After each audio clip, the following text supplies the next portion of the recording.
la República, Yamandu Orsi, viajará hoy a Buenos Aires para participar en el Teatro San Martín de la entrega de los premios Ana Frank, segunda edición latinoamericana organizada por el Centro Ana Frank Argentina para América Latina. En la oportunidad recibirá en representación de Uruguay el premio al compromiso democrático, el respeto institucional y la construcción de una convivencia pacífica. En el evento también participarán los expresidentes Julio María Sanguinetti y Luis Lacalle Pou, además del ministro de Relaciones Exteriores, Mario Lubetkin.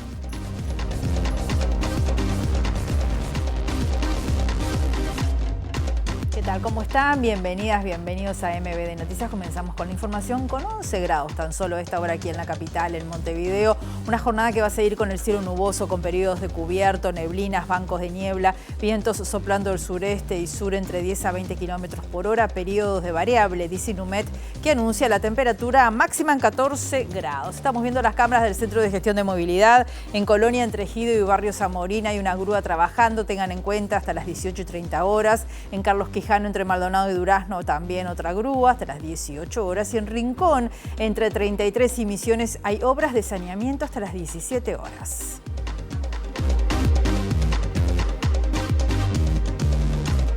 Vemos los títulos que se están destacando a esta hora.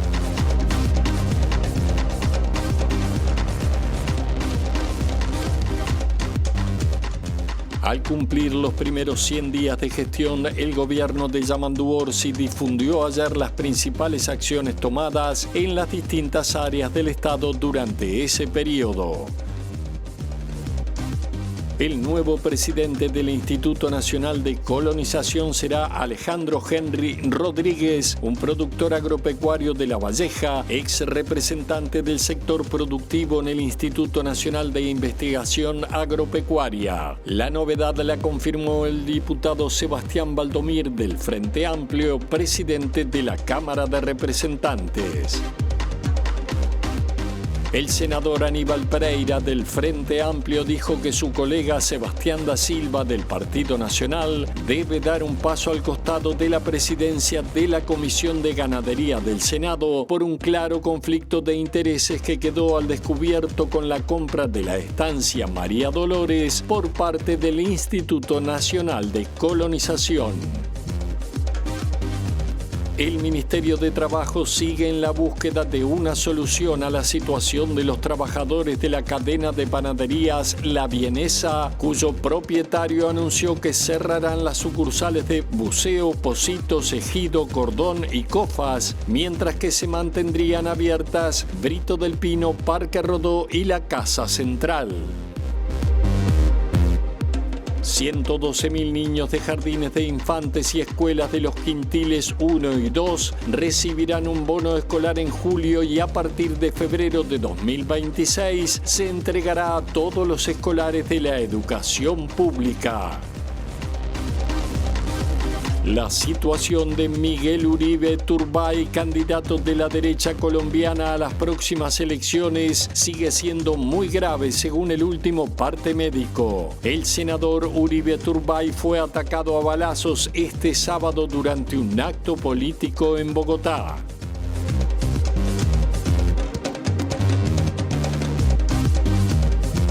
La República, Yamandu Orsi, viajará hoy a Buenos Aires para recibir en representación de Uruguay el premio Ana Frank al compromiso democrático, el respeto institucional y la construcción de una convivencia pacífica. El mandatario participará en el evento Premios Ana Frank, segunda edición Latinoamérica, organizado por el Centro Ana Frank Argentina para América Latina, y estará acompañado por los expresidentes Julio María Sanguinetti y Luis Lacalle Pou, además del ministro de Relaciones Exteriores, Mario Lubetkin.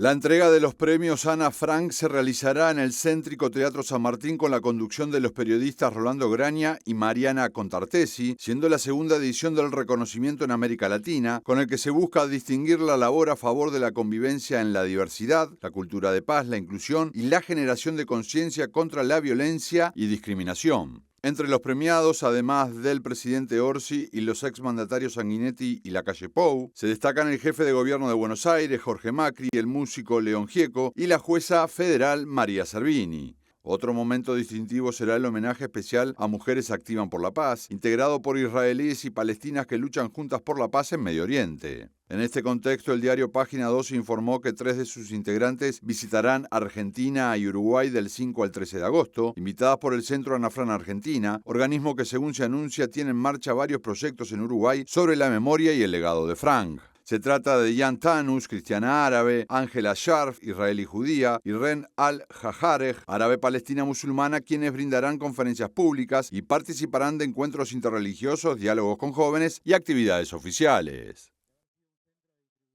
Al cumplir los primeros 100 días de gestión, el gobierno de Orsi difundió este domingo las principales acciones tomadas en las distintas áreas del Estado durante este periodo. En las últimas horas, desde la oposición, los senadores blancos Álvaro Delgado y Javier García señalaron que en el arranque de su mandato la presidencia de Orsi mostró que no tiene rumbo. En materia de salud, el comunicado oficial informó que ya fueron restablecidos 90 de los 100 medicamentos que faltaban en las farmacias de ACE y se destacó la creación de la Agencia Reguladora de Medicamentos, el Plan Nacional de Salud Mental y la nueva estrategia para la Junta Nacional de Drogas. Además, se subrayó el avance clave que supuso la aplicación gratuita de la vacuna contra el meningococo, para lo cual se invertirán $10 millones en 2026. En economía se menciona la batería de medidas para departamentos limítrofes con Brasil, el proyecto para mejorar la situación financiera de Casmu y el cambio en la metodología de fijación del valor de los combustibles. Por otra parte, se reivindica la suspensión del proyecto Neptuno en Arasatí. En el área de sociedad y cuidados destacan la reglamentación de la Ley de Infancia y Adolescencia, la elaboración de un nuevo Plan Nacional de Cuidados, el inicio anticipado del Plan Invierno con nuevos locales y más cupos, y la ampliación de cobertura alimentaria a través de prestaciones y de asistencia a más ollas populares. En trabajo señalan la instalación del diálogo social, mientras que en seguridad se hace hincapié en la creación del sistema integrado de lucha contra el crimen organizado y el narcotráfico y la incorporación de casi 2.000 efectivos en los próximos 6 meses. Ahora recibimos a nuestra periodista Abril Mederos desde la sede de la Casa del Partido Colorado. ¿Cómo estás, Abril? Bienvenida, buen mediodía para ti. Muchas gracias, Rosina. Buen mediodía para ustedes también. Así es, porque el Comité Ejecutivo Nacional del Partido Colorado recibió este lunes a una delegación de la Comisión Sectorial del Gobierno que trabaja en la instalación del diálogo social, donde se va a estar generando estas modificaciones eventuales en un proyecto de ley a distintos aspectos que giran en torno justamente a la seguridad social. Esta comisión que presentó su hoja de ruta hoy a los integrantes del Ejecutivo del Partido Colorado, quienes desarrollaron hace unos minutos una conferencia de prensa pronunciándose al respecto de eso y mencionaron la incertidumbre que existe en torno a cuáles van a ser efectivamente los puntos que integre ese futuro proyecto de ley. Destacaron también que por la cantidad de integrantes que tiene esta comisión, el Partido Colorado, así como la oposición, estaría en desventaja y plantearon también reparos o incertidumbre en torno a cuál es el presupuesto que existe para desarrollar eventuales medidas que se tomen en este ámbito.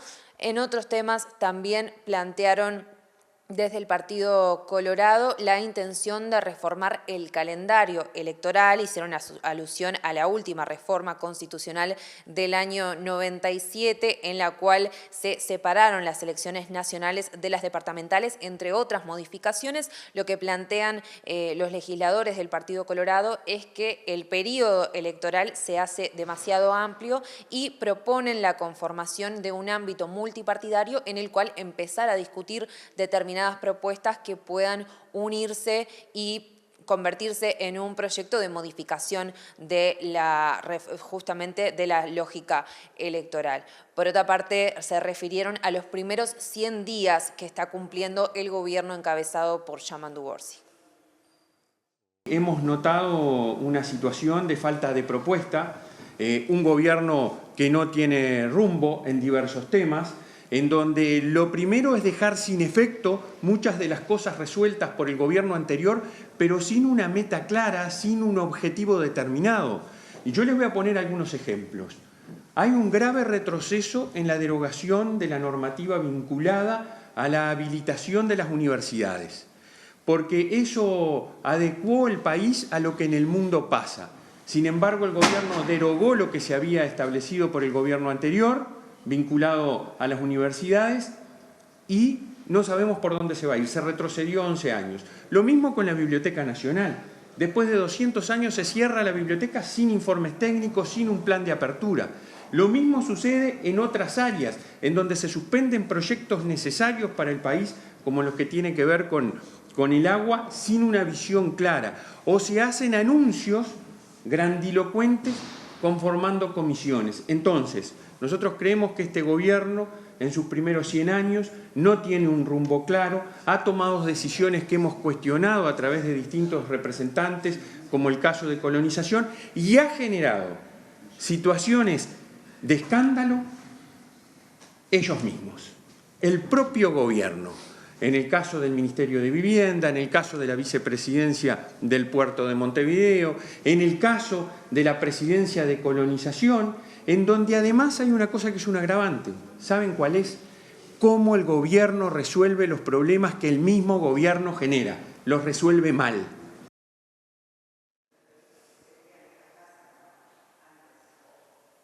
Bueno, y justamente otro de los temas que se trató aquí tiene que ver con las declaraciones que hizo recientemente el fiscal especializado en crímenes de lesa humanidad, Ricardo Percivale, a razón de que habría sido perjudicado por Jorge Díaz, actual prosecretario de la Presidencia, cuando era fiscal de corte, por haberlo removido de investigaciones que él estaba presidiendo en materia de crimen organizado, y que motivó que el Partido Nacional lo convoque a la comisión, a Percivale, a dar explicaciones al respecto. El Partido Colorado se sumaría a esta convocatoria y manifestó preocupación por los dichos del fiscal. Estaremos siguiendo este tema en futuras ediciones.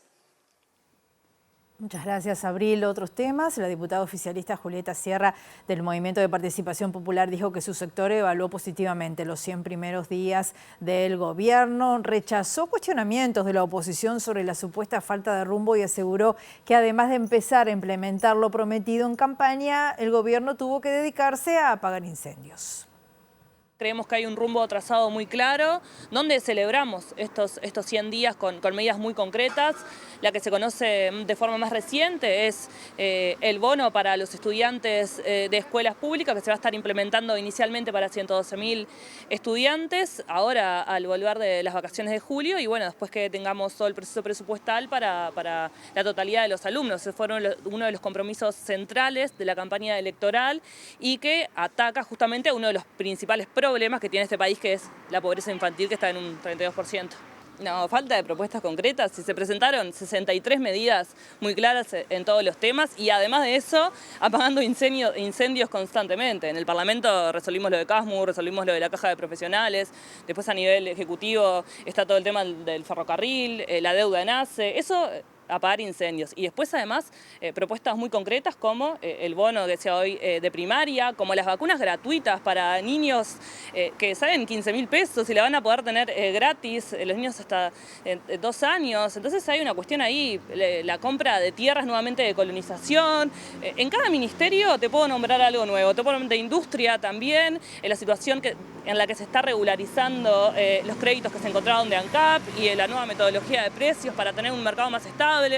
No espero otra cosa de la oposición, pero en realidad creo que el rumbo está trazado. Esta semana el presidente Yamandu Orsi se va a reunir con los intendentes electos para trabajar junto a la Oficina de Planeamiento y Presupuesto sobre los temas de caminería e inversión en el interior del país. Orsi, que visitó Fraiventos el fin de semana, dijo que cada territorio tiene sus particularidades y se deben buscar alternativas para que los proyectos de producción derramen en las zonas del país más afectadas por el desempleo. Junto con la OPP, por todos estos temas que hablamos de caminería, fundamentalmente de lo que son los fondos de desarrollo del interior, y a su vez, concretamente, en cada localidad tenés particularidades que tenés que resolver. Cada uno de los departamentos tiene sus dilemas, sus dolores de cabeza. Particularmente y llamativamente Río Negro desde hace un tiempo viene teniendo las peores cifras en tema de empleo. Antes no era así, me acuerdo en otro tiempo del Congreso, era nota la zona, algo pasó, algo nos pasó, y bueno, hay que meterle pienso y trabajo inmediato. Río Negro, disculpe, de los departamentos que mayor riqueza genera el PBI nacional, ¿no? Es una contradicción. Sí, y tiene que ver con el derrame y tiene que ver con políticas públicas que ayuden a un mejor retorno. Hay actividades que llegaron para quedarse y que mueven la economía nacional, lo que no necesariamente genera empleo directo de la misma forma. De manera indirecta quizás sí, y ahí estoy hablando concretamente de lo que es la forestación, las plantas de celulosa. Entonces aprovechar ese envión y, a ver, la instalación de una nueva planta en el centro del país genera un dinamismo que antes no existía. Por lo tanto, es un tractor importante. El tema es que hay que volver a plantearse otra forma de traccionar y de generar derrame y, como tú mismo decías, buscar si es zona franca, parque industrial o logística que permita acompañar eso de manera tal que derrame más. Ahora nos vamos al Parque Capurro porque en minutos van a pasar cosas muy importantes. De eso nos va a hablar nuestro periodista Eduardo Delgado. ¿Cómo estás, Eduardo? Bienvenido, buen mediodía para ti. Un gusto saludarte, Rosina. Así es, aquí en el Parque Capurro se está presentando una placa de memoria porque en este lugar de Montevideo funcionó entre 1788 y 1812 el llamado caserío de la Real Compañía de Filipinas, también conocido como caserío de los negros, donde pasaron más de 70.000 personas esclavizadas traídas desde África que luego fueron distribuidas a nivel de los países de la región. El intendente de Montevideo, Mauricio Zunino, está hablando sobre la relevancia de este hecho. Nosotros venimos trabajando hace varios años junto con los colectivos afro en recuperar un poco lo que ha sido la memoria histórica y el rol que tuvo o que tenía Montevideo en el proceso colonial, sobre todo en lo que tuvo que ver con el proceso de tráfico esclavista. Funcionaba básicamente, como vos bien lo decías, un esquema de distribución donde Montevideo se había transformado en uno de los principales puertos de ingreso, básicamente de población esclavizada, durante la época de la colonia, y que luego tenía distintos destinos en América, y que esa zona, efectivamente, ese lugar, ese caserío de los negros, como se le llamaba, tenía que ver con el depósito que se hacía originalmente traído de los barcos en esta zona de Capurro, se los alojaba acá y luego se eran distribuidos a los distintos lugares de América.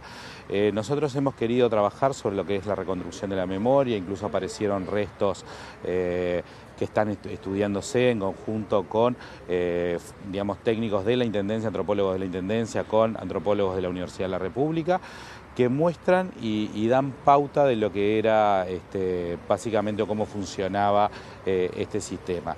Por eso es que también, aparte de inaugurar esta placa de la memoria, parte de esa memoria es seguirla reconstruyendo a partir de procesos de investigación que entendemos que los restos encontrados el año pasado de lo que eran restos humanos en esta zona, podría seguir avanzándose en la detección de exactamente dónde estaba bien ubicado el tema de caserío, dónde estaban, cómo funcionaban bien. Hay toda una tarea de investigación importante para seguir construyendo. Intendente, también usted habló de que habría otras placas en lugares de referencia de población afrodescendiente de Montevideo al inaugurarse. Sí, claramente sí.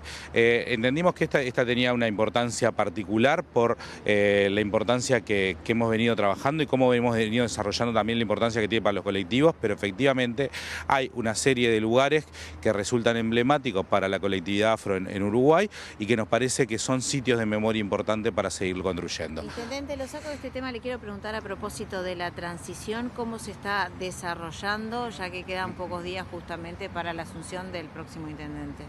Bien, nosotros tenemos, hay reuniones permanentes, específicamente una reunión ordinaria que tenemos con la designada secretaria general, que funciona los lunes de mañana. En particular, quien está coordinando eso también de nuestra parte es el secretario general. Y de esa manera se van avanzando y se van abordando algunas actividades nuevas. Hoy se sumó el designado director de desarrollo ambiental también a sumarse a acciones para ver los mecanismos de transición. Y la idea es que el equipo que entra tenga y cuente con todos los elementos. Nosotros hemos querido y queremos facilitarle todos los elementos necesarios en la medida que se termine de designar como decíamos, todas las autoridades correspondientes efectivamente puedan avanzar en su correlato bilateral con el director correspondiente. Por eso decíamos, hoy se ha sumado a estas reuniones y también ha estado en la mañana de hoy el designado director de Desarrollo Ambiental, que ya también se ha puesto en contacto y va a tener reuniones en la tarde con los equipos de desarrollo ambiental actuales de la Intendencia. Intendente, el director del Villa Dolores sufrió una amenaza, él hizo la denuncia, hay referencias personales hacia él justamente. ¿Cómo está avanzando la investigación en ese sentido? La investigación, como dijimos, tiene y corre por los canales de lo que son los procesos de investigación administrativa. Nos encontramos con una desagradable noticia que fue el viernes a última hora de que había sido amenazado. Eso tiene...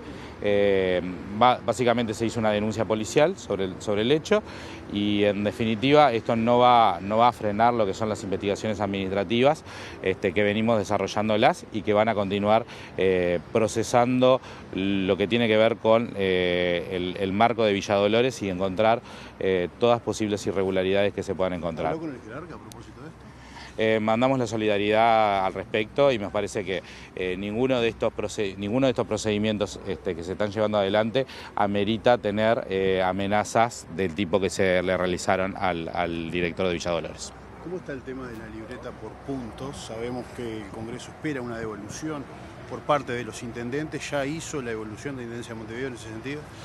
Nosotros trabajamos bastante en lo que tiene que ver con el proceso de libreta por puntos. Es más, la exdirectora de Tránsito hoy en UNACEP fue parte clave, digamos, del proceso.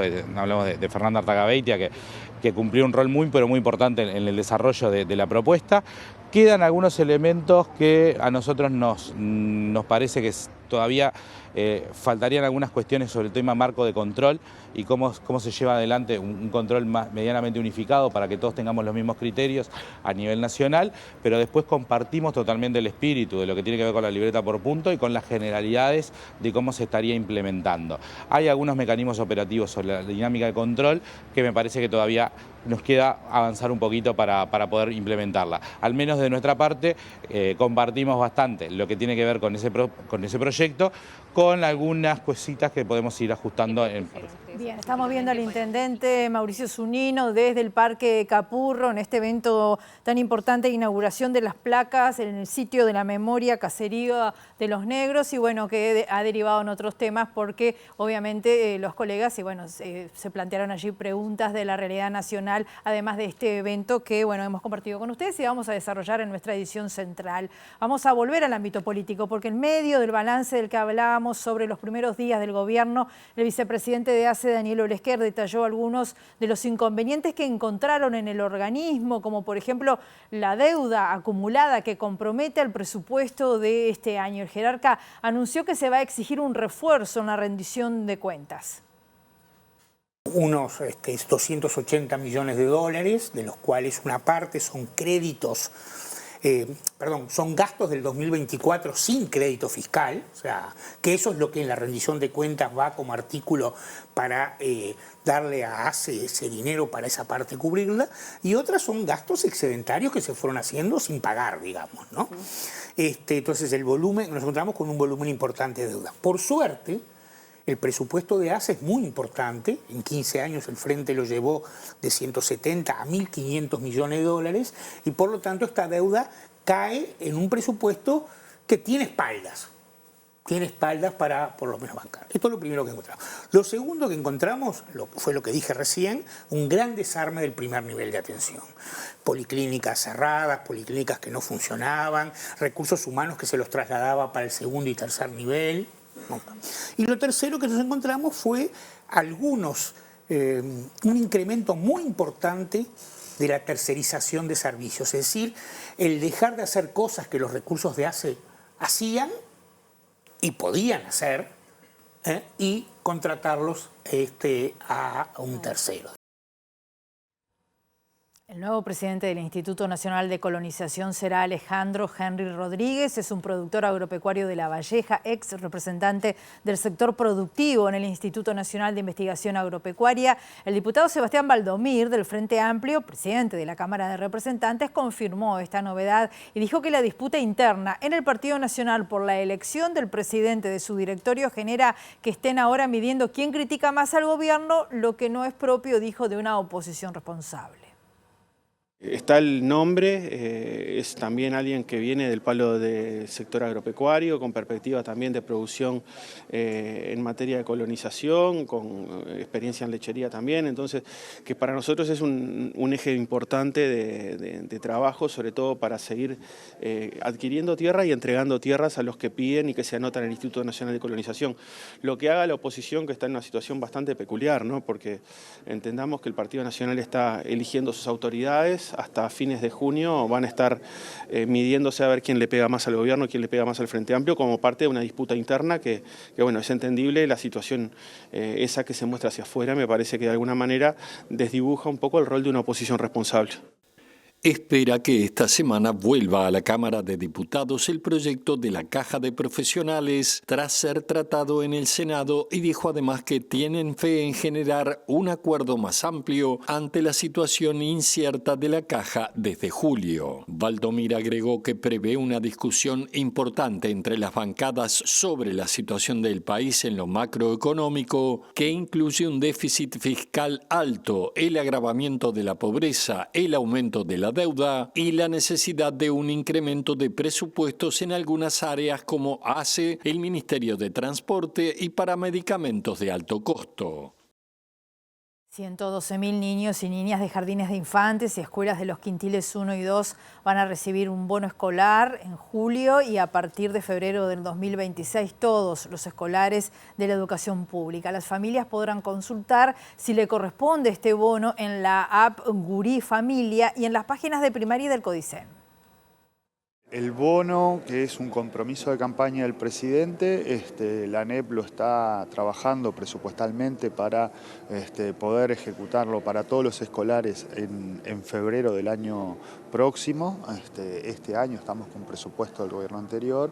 El presidente nos indicó que había posibilidades de pagar a un conjunto de escolares este año un bono. A nosotros nos pareció una idea excelente que va a poder colaborar con la vuelta de las vacaciones, con esto de poder comprar un abrigo, un par de championes, y lo que estamos haciendo es cumpliendo con el mandato del presidente de otorgar para la vuelta de las vacaciones de julio a unos 112.000 niños y niñas de jardines y escuelas de quintil 1 y 2, es decir, las escuelas más vulnerables, un bono de 2.500 pesos que se va a pagar o a través de asignaciones familiares, en el caso donde los estudiantes tienen asignaciones familiares, o a través de las redes de pago en un pequeño número de gurises que no tiene asignación familiar por alguna razón.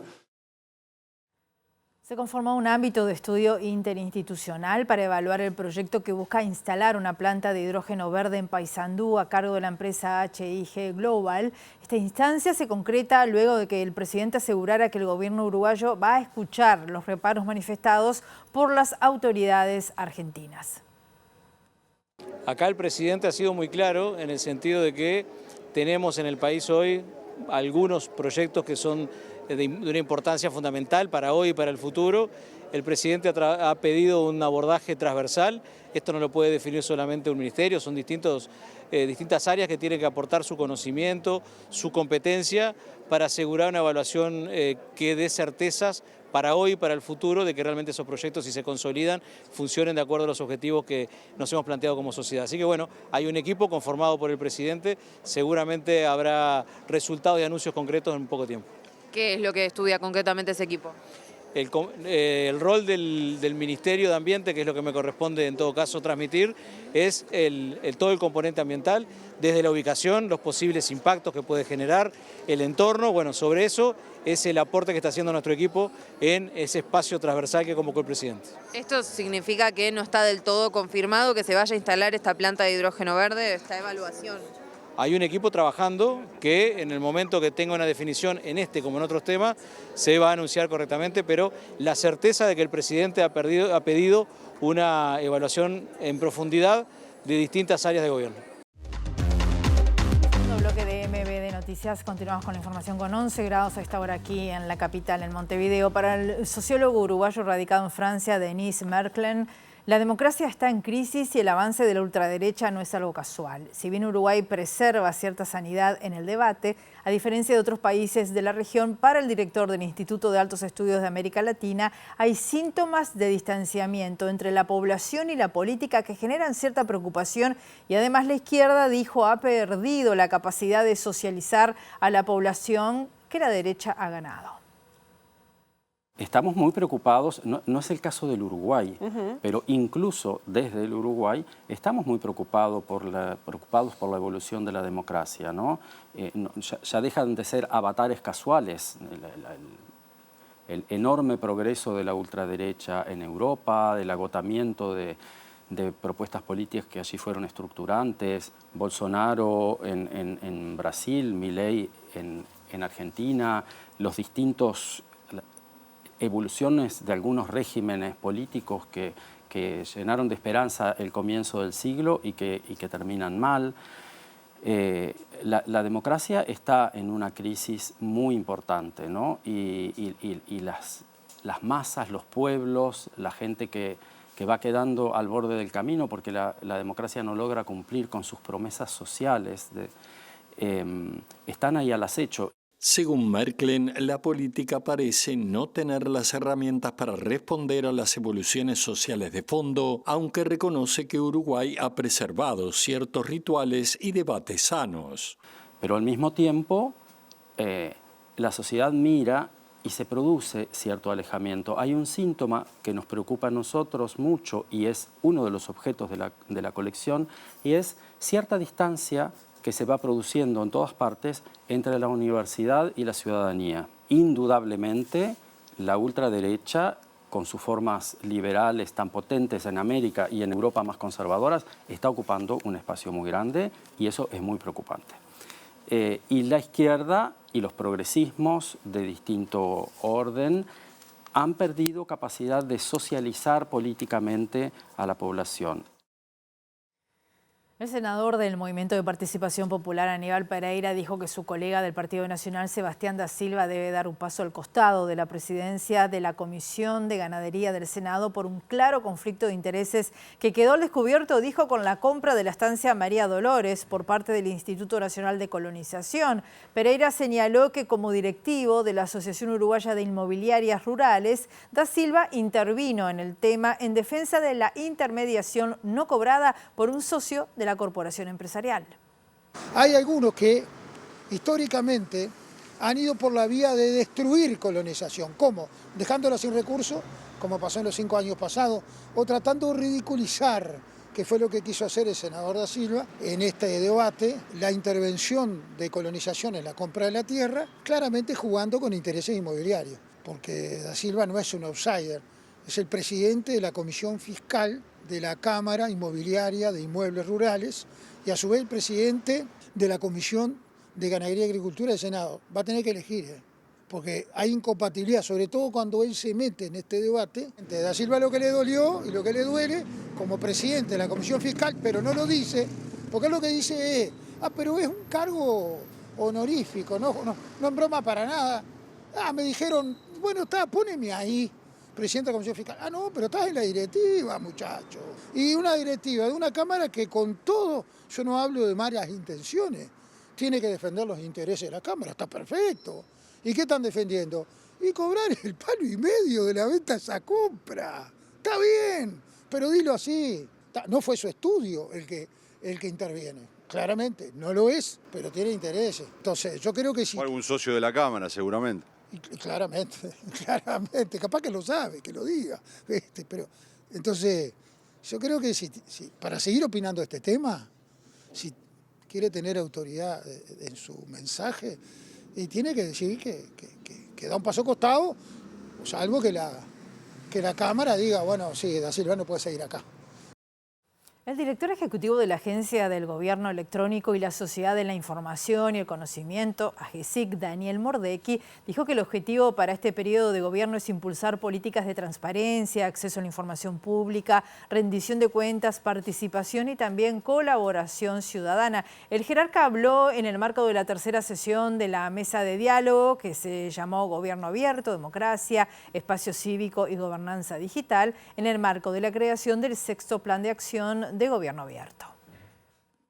Lo que busca es generar un gobierno transparente, rendir cuentas, mecanismos para que la ciudadanía cuente con información. Esos son los objetivos centrales. ¿Se ha mejorado con respecto a la accesibilidad de la información a la población? Sí, sí, se ha mejorado, queda mucho para hacer. Depende siempre con quién te mires. En la región Uruguay está muy bien, pero siempre hay muchísimas iniciativas por hacer. Nos preocupa la transparencia activa, o sea, que el Estado brinde información que es relevante sin que se la soliciten. Y la otra cosa que nos preocupa es que aumente la cantidad de datos que se brindan para que la academia, los políticos, los periodistas puedan trabajar y hacer investigar sobre los datos de qué es lo que ocurre en la realidad. Mordecki valoró como positivo el funcionamiento de la Unidad de Acceso a la Información Pública y dijo que se está respondiendo el bruto de las solicitudes. Todo lo que es el contexto de la Ley de Acceso a la Información Pública, digamos el funcionamiento de la UAIP, ¿no?, de la unidad que lo regula, es sólido, es fluido, hay una cantidad enorme de requerimientos y en general el grueso de los requerimientos se contestan, ¿no?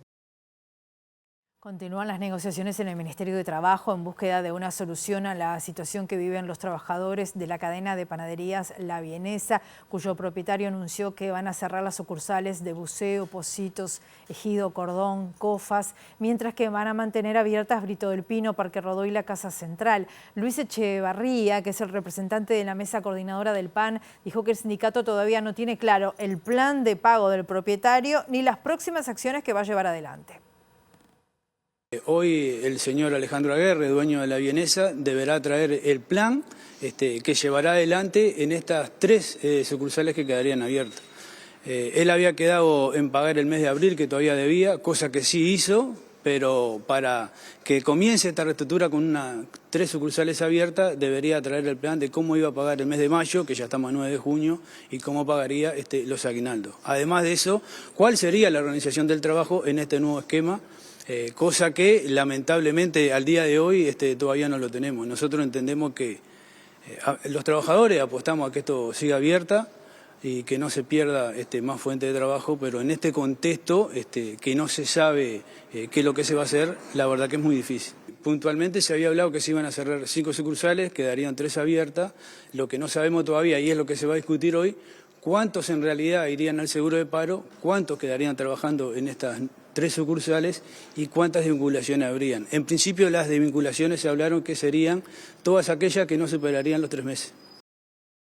Entre 50 y 60 personas de origen argentino se encuentran dentro de los estafados por conexión ganadera. Esto según información publicada en el diario La Nación.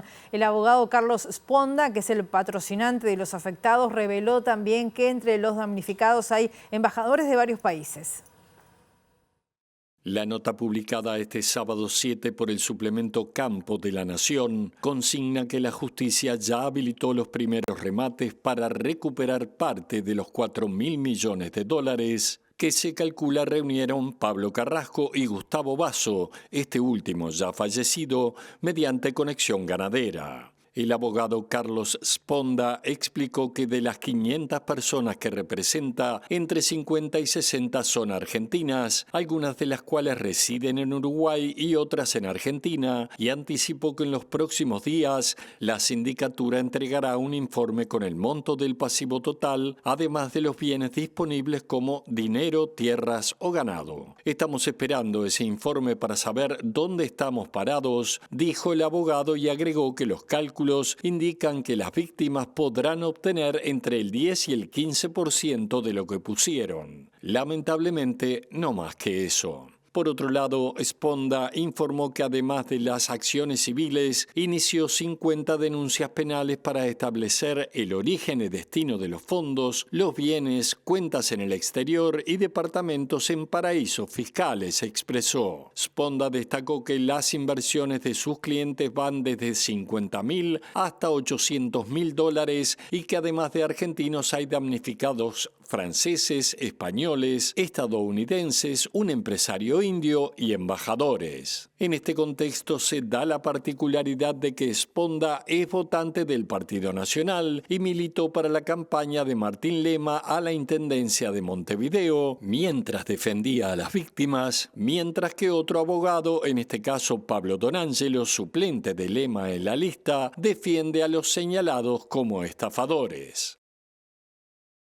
4 hombres fueron detenidos en la zona de los bulevares en Montevideo por manejar un camión en el que se encontraron casi 300 kilos de hachís y 6,5 kilos de metanfetaminas.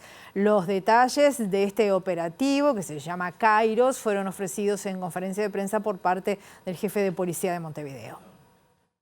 Estaba parado el camión y estaban 3 personas cargando cajas de cartón en la zorra de este camión. Ante la duda y la que le llamó la atención al oficial esta maniobra, procedieron a identificar a las personas que estaban allí, a 3 masculinos y al camionero, o sea, en total 4 personas mayores de edad estaban allí. Se coordinó con los colegas de la Dirección Nacional de Policía Científica, los que fueron hasta el lugar y realizaron el relevamiento allí en la escena del hecho, en la primera escena del hecho, que fue donde estaba el camión, y posterior se trasladó todo lo incautado, que era un total de 21 cajas, a la base de la Brigada Departamental Antidrogas, donde se hizo la apertura de todas las cajas, la documentación, y se pudo determinar que justamente había un total de 296 kilos de una sustancia que reaccionó positivo al THC de marihuana, con una morfología y una apariencia que podríamos decir que se trata de hashish. Y se incautaron también 6,5 kilos de metanfetaminas. O sea que estamos hablando de sustancia vegetal y sustancia sintética química. Hoy en día estamos con 4 personas detenidas bajo la órbita de la Fiscalía de Tercer Turno de estupefacientes. Están declarando en este momento. Hay muchas acciones a seguir adelante. Queda pendiente recabar mucha información, analizar documentos que fueron incautados, realizar pericias pendientes. No se descarta que pueda haber alguna otra detención en estos días acá en Montevideo, alguna otra parte del país. Último bloque de MB Noticias. Continuamos con la información y les contamos que la Intendencia de Montevideo puso en marcha esta semana un nuevo servicio de recolección manual de residuos mezclados en Puntas de Manga con el objetivo de mejorar la limpieza de este barrio. El camión pasa por la zona 3 veces por semana con una bocina musical que va anticipando la llegada. El nuevo servicio es parte de la estrategia Montevideo Más Verde, que busca mejorar la calidad ambiental mediante los distintos servicios comunales, en este caso ajustando la recolección a las características de cada barrio. En diciembre de 2024, por ejemplo, en Abayubá, se retiraron los contenedores colectivos de las calles y se sustituyeron por 2 recipientes domiciliarios que se retiran periódicamente, mientras que en este caso se emplean los tradicionales camiones que acumulan y compactan la basura a medida que se van llenando. Este modelo se puso en marcha durante la primera semana de junio en Puntas de Manga, concretamente en la zona delimitada por las calles Avenida de las Instrucciones, Las Huertas, Camino Carlos Linneo, Frontera, Firmamento, Faros, Calle A, Estrella Polar, Camino Osvaldo Rodríguez, Oficial 17 Metros, Pasaje Barrio Valledén, Camino Andares y Avenida José Belloni, según lo detalló la Intendencia en un comunicado. Del mismo modo, se indicó que este servicio no contempla el retiro de residuos de gran tamaño como muebles, electrodomésticos, podas y escombros, el cual deberá ser solicitado como hasta ahora a través del 092-250-260. En esta primera etapa, la recolección en Puntas de Manga se realiza los días lunes, miércoles y viernes de 8 a 14 horas, involucrando a una población de 2.000 personas.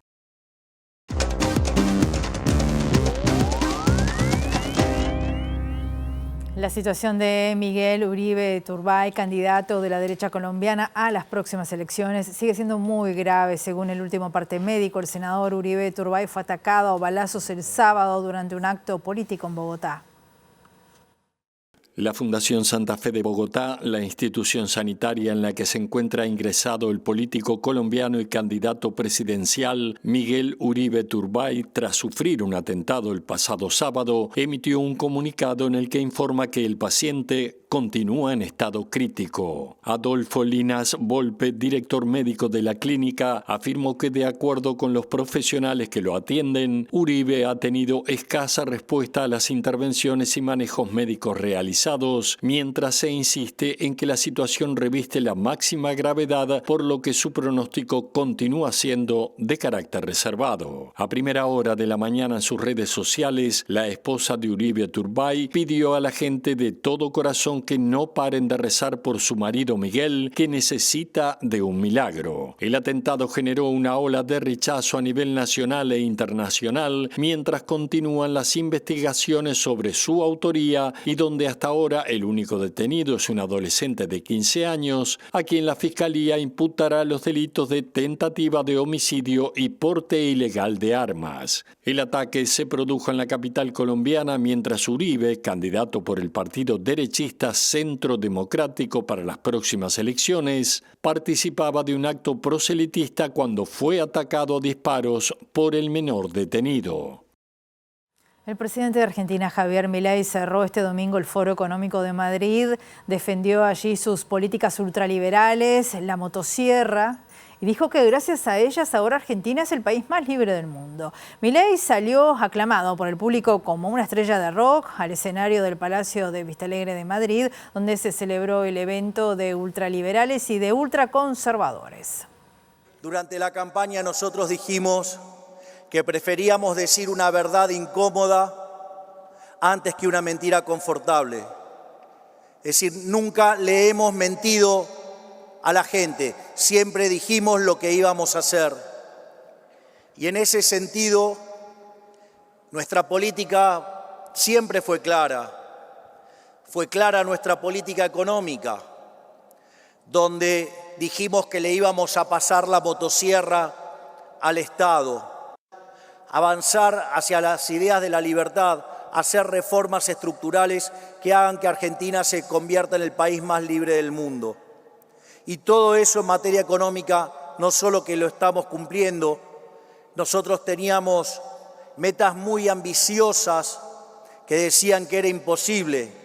Y sin embargo, hoy, pasado 1 año y medio, hemos sobrecumplido todas las metas de campaña.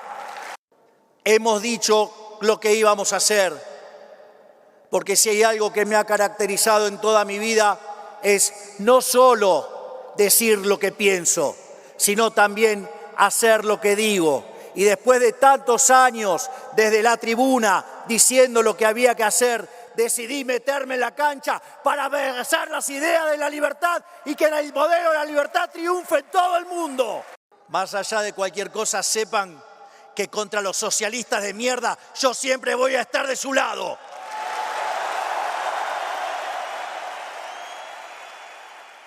Nos vamos, volvemos a las 18:55, nuestra edición central, o mañana a las 8. Que pasen bien, hasta luego.